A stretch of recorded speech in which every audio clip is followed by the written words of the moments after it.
அஸ்ஸலாமு அலைக்கும் வரஹ்மத்துல்லாஹி வபரகாத்தோ. ஒரு மனுஷன் ஒரு ஊர்லேருந்து வேற ஒரு ஊருக்கு சென்று இருக்காங்க. அல்லாஹ் ஒரு வானவரை மனித உருவத்தில் மாற்றி போய் அந்த நபர்கிட்ட கேளுங்க அவங்க எங்கே செல்கிறாங்க அப்படின்ட்டு. அப்போ அந்த வானவர் போய் கேட்குறாங்க.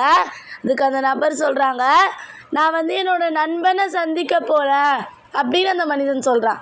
அப்போ வானவர் கேட்குறாங்க, நீங்கள் எதற்காக உங்கள் நண்பனை சந்திக்க போகிறீங்கன்னு கேட்கும்போது அந்த மனிதன் சொல்கிறான், நான் மார்க்கத்தை பார்த்து என்னோடய நண்பன்கிட்ட கேட்டு தெரிஞ்சுக்குவேன், அதிகமாக மார்க்கத்தை பார்த்து கற்றுக்கிறதுக்காக போகிறேன் அப்படின்னு அந்த மனிதன் சொல்லக்கூடியவர் தான் இருக்கான்.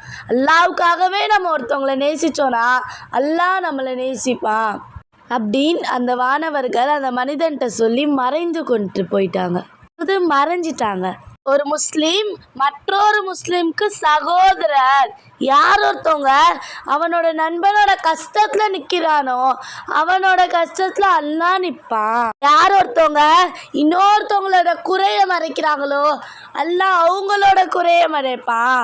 அநீதி இழைக்கக்கூடாது, அநீதிக்கு உண்டாகக்கூடாது. ஒருத்தவங்க கஷ்டத்தில் இருக்கும் போது அவங்களோட கஷ்டத்தை நம்ம நீக்கணும்னா அல்லாஹ் நம்மளோட கஷ்டத்தை நீக்குவேன் அப்படின்னு சொல்லக்கூடியவனாக இருக்கான். ஒருத்தவங்க கஷ்டத்தில் இருக்கும் போது அவங்களோட தேவையை நம்ம பூர்த்தி செஞ்சா அல்லாஹ் நம்மளோட தேவையை பூர்த்தி செய்வான், நம்மளோட கஷ்டத்தை நீக்குவான்.